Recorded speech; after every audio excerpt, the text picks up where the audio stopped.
Pues bien, seguimos con todos ustedes. Hoy vamos a hablar de teoría económica gracias a la colaboración de Jesús del Amo.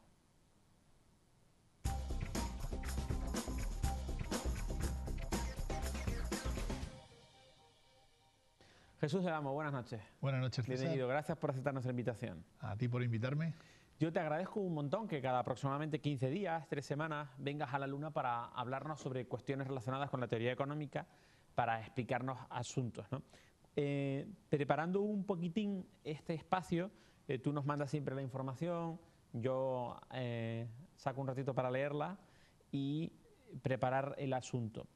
A veces me asusto más y a veces me preocupo menos. Esta es una de las ocasiones en las que yo estoy preocupado porque nos propones hablar sobre el mercado intervenido. Y yo pretendo que los espectadores se queden, no se vayan. El mercado intervenido, Jesús del Amo, ¿qué es? Bueno, el mercado intervenido... ¿Qué se considera el mercado intervenido? Vamos a ver, siempre hablamos, y que nadie se nos mueva, porque aquí hablamos de personas. Hablamos de economía, la economía estudia la acción humana. Por lo tanto, somos nosotros el objeto de la ciencia económica. Me gusta recalcar esto para que nadie se piense que vamos a hablar ni de fórmulas matemáticas, ni de grandes cuestiones. Hablamos al final de esa acción humana. Bien, ¿qué ocurre? Últimamente llevamos ya un tiempo viendo cómo la actualidad económica está en prácticamente vas a un bar y tienes el marca y el expansión, ¿no? Cosa que antes nadie miraba y hoy pues todo el mundo lee el marca y el expansión. Entonces, bueno, pues desde aquí, gracias a ti, intentamos pues aclarar un poquito las cosas desde un punto de vista científico de teoría, ¿no? Muy bien, entonces una de las cosas que pasa últimamente y que yo detecto mucho es que quizás hay un error en el concepto en el cual nosotros, en el marco institucional en el que nos desenvolvemos todos los días, y digo nos desenvolvemos todos, todos somos miembros de la sociedad y muchas veces oímos hablar sobre todo del capitalismo salvaje, del neoliberalismo como consecuencia de todos los males y bueno, yo voy a intentar a lo largo de, hoy empezaremos y a lo largo de varias intervenciones, explicar un poco la situación en la que estamos, eso está estudiado en la ciencia económica, y hablar de la situación en la que nos encontramos. ¿Qué es el mercado intervenido? Cuando hablamos de capitalismo, César, todos tenemos muy claro que el capitalismo... Pero vives en una sociedad, en un libre mercado, en una sociedad capitalista. Todos pensamos que vivimos en una sociedad capitalista por una confrontación, que, corrígeme si me equivoco, frente a lo que se ha visto en el siglo XX como las sociedades comunistas, ¿no? o las sociedades soviéticas. Entonces, los soviéticos o los rusos vivían en una dictadura y vivían en una economía totalmente rígida y nosotros vivíamos en una economía de mercado. Eso no es exacto, ¿no? Entonces, por ahí es donde quiero, con tu ayuda y para que los espectadores empiecen a entender un poco, el marco social, el marco económico en el que nos desenvolvemos. Vale, entonces, ¿podemos intentar definir qué es capitalismo? Vale, perfecto. El capitalismo no es el señor la típica imagen del capitalismo, el señor gordo con la chistera, vestido con un chaqué, ¿no? En realidad el capitalismo es un sistema primero de organización social, un sistema de organización económica, en el cual está basado en unos principios muy sencillos y que todos vamos a entender, que son la propiedad privada, es decir, que cada uno es dueño de sus cosas, la propiedad privada de los medios de producción, estamos hablando de que las fábricas son privadas, en el cual los intercambios son libres, y esos intercambios libres tienen que estar basados en contratos que además se cumplan y se respeten. Bien, si nos damos cuenta, porque normalmente los hombres, claro, vivimos en sociedad. Una sociedad que además está basada en la división del trabajo. Tú eres presentador, yo soy economista, tú provees un trabajo a la sociedad y a su vez te lo remuneran. Para que eso sea así y se organice así, es necesario que cuando tú provees un servicio, otra persona, si se lo vas a dar, respete. Es decir, en este caso, por ejemplo, hablando de esta televisión, los anunciantes. Firmas un contrato de publicidad y es necesario que eso se respete, que a ti te paguen por ese contrato y tú a su vez des ese servicio, que sea este programa. Si eso no se da, si no se respetan esos contratos, obviamente, ¿para qué saldríamos aquí? Si no habría la contraprestación, obviamente todos necesitamos sobrevivir, ¿no? Entonces, propiedad privada, libertad de intercambios, estamos hablando de intercambios libres, tú estás aquí porque quieres para ofrecer un servicio y los anunciantes están libremente aquí también. Y por último, respeto de los contratos. Eso es el capitalismo. Eso es un sistema de organización basado en esos tres pilares fundamentales.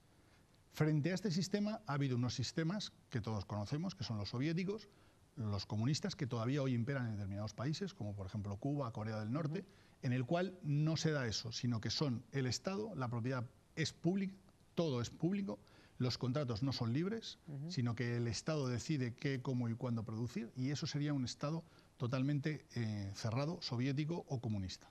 Y lo contrario, que es lo que tú has explicado desde donde estamos hoy en día. Es decir, No hoy en día vivimos en una sociedad capitalista, global. No, en realidad, entre estos dos sistemas, el capitalismo puro y el comunismo, se ha propugnado, y esto viene además normalmente ya desde la Segunda Guerra Mundial, una especie de tercera vía, ¿no?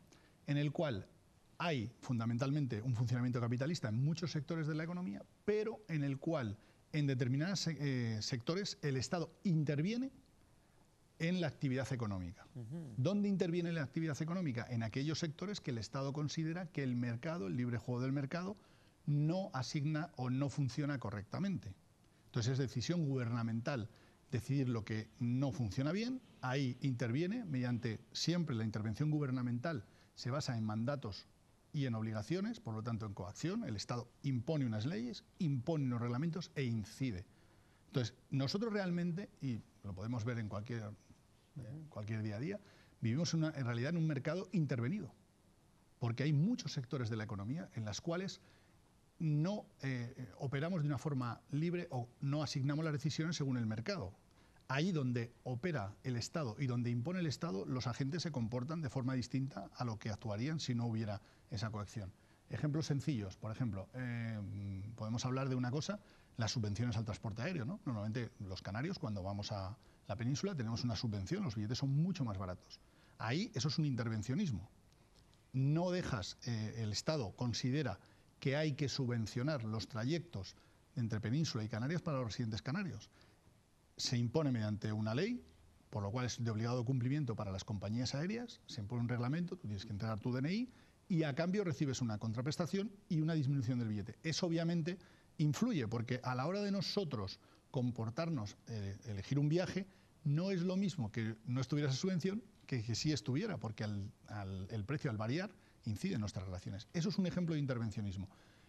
Frente a ese intervencionismo, pues múltiples ejemplos en la vida diaria, César, desde las farmacias, la regulación de la TDT, las subvenciones a todo el tipo de la industria, por ejemplo el plátano, el tabaco, los gravámenes, en fin, vivimos en realidad en una sociedad intervenida. Y eso es el intervencionismo. Eso es el intervencionismo. Que se hace y se interviene pensando en el bien, en regular, en ordenar, en evitar desequilibrios o desigualdades.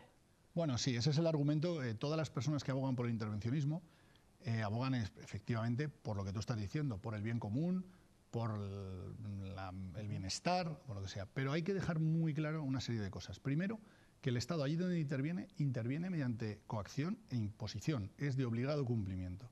Y el Estado, la actividad del Estado, lo hemos dicho varias veces en el programa, no genera riqueza. Todo donde el Estado interviene previamente ha detraído o ha quitado o bueno, nos ha grabado con impuestos. Nosotros hacemos la declaración de la renta, ese dinero va al Estado y el Estado decide dónde intervenir, ¿no? Lo que está claro es que el funcionamiento del mercado, cuando el mercado se decide a través de los precios, que son la guía que todos nos induce a nuestros comportamientos, el soberano es el consumidor. El empresario intenta satisfacer las necesidades del consumidor y el consumidor accede. Por ejemplo, el típico ejemplo de la falda y Zara. Todas las señoras entran en Zara libremente a comprar su ropa. En Zara o en cualquier comercio minorista que puede haber aquí en La Orotava, ¿no? Todo el comercio tan excelente que hay en mucho casco urbano, en La Orotava, en La Laguna, el pequeño comercio que tiene una proximidad, bueno, pues hay quien decide una cosa, pero lo decides libremente. Cuando el Estado interviene no hay libertad. Desde el momento que el Estado interviene hay coacción.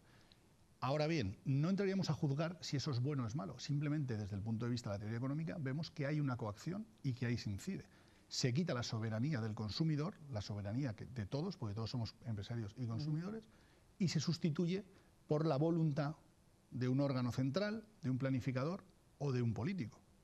Entonces, esa es la situación en la que hoy realmente en muchas partes de la economía convivimos. Por eso esta sección se llama Teoría Económica. Si lo desarrollásemos ya nos meteríamos en otras circunstancias. Pero, por ejemplo, hoy has citado un ejemplo que yo creo que todos podemos entender, que son las subvenciones al transporte aéreo. Jesús, se supone que se subvenciona el billete que compramos cada canario por viajar a la península, porque si no sería muy caro. y los canarios tendríamos menos oportunidades de viajar, tendríamos que ser más ricos para poder viajar que una persona que vive a su vez ya en Madrid o en Alcorcón o en cualquier otro lugar, ¿no? Bueno, allí donde hay intervención hay para unos una donación y para otros hay una carga, ¿no? Claro. Estamos hablando de que yo como canario recibo una subvención, pero el Estado no genera ese dinero, sino que previamente o a un madrileño o a uno de Albacete o a incluso a alguien de aquí le han quitado ese dinero para mí dármelo. Ya entran en criterios de redistribución, de justicia o de solidaridad, bueno, pues al final es un político el que decide que efectivamente el precio es muy caro y ahí interviene. Claro. Al intervenir el mercado se distorsiona, no se producen los efectos que se producirían en el libre mercado. Pero ojo, una cosa, y te digo simplemente, el libre mercado no es un juego de fuerzas desconocidas y misteriosas. El libre mercado somos todos con nuestras decisiones individuales. Pero hay que individuales. dejar que cada uno haga lo que quiera. No exactamente, César. Obviamente, vamos a ver, el Estado tiene unas funciones y las ha tenido siempre, ¿no? Que es precisamente, hemos dicho que uno de los pilares del capitalismo y de nuestras relaciones en el día a día es el cumplimiento de los contratos. Si no existe ese cumplimiento de los contratos, no habría sociedad. Entonces, el Estado, una de sus funciones básicas es garantizar la propiedad privada y en el caso de que se agreda esa propiedad privada o no se realicen los contratos, ahí es donde el Estado debe intervenir, imponer la coacción y hacer el ejercicio de la ley. Por ejemplo, obviamente, si yo alquilo un piso y no lo pago, me tienen que sacar de ese piso porque estoy violando una propiedad ajena. Claro. ¿Y entonces cuáles son entonces las funciones justas o naturales del gobierno? Eso es una cosa que iremos desarrollando poco a poco. Las funciones desde el punto de vista de la teoría económica, que hay que dejarlo claro, desde el punto de vista de la ciencia económica, aunque hay economistas que dicen lo que tiene que hacer el Estado, no hay realmente unas funciones justas o no hay unas funciones naturales del Estado. Para que el sistema funcione hace falta que obviamente se respete los contratos y alguien tiene que imponer ese respeto, ¿no? Desde fuera. Para eso normalmente el Estado se ha organizado para eso. Pero no hay unas funciones justas. O sea, ¿es justo realmente que un canario pague menos dinero por ir a Madrid que lo que un madrileño venga aquí? Pues dependerá, pero no sería, desde el punto de vista de la teoría económica, no sería relevante, sino simplemente veríamos si haces esa acción o cuánto la haces o cómo se desvía. Interesante, Jesús. Hoy, si me lo permites, hemos aprendido que no somos soviéticos, no somos una sociedad comunista, pero tampoco somos una sociedad capitalista. Tampoco, ¿verdad? tampoco. La pregunta del millón, que a ver si nos la respondes un día, es si estamos más cerca de lo primero que de lo segundo. Yo creo que vamos más camino de la economía soviética que de la economía capitalista en estos momentos. Jesús Del Amo, economista, muchísimas gracias por venir a darnos estas pequeñas lecciones de teoría económica. Gracias a ti. Muy amable.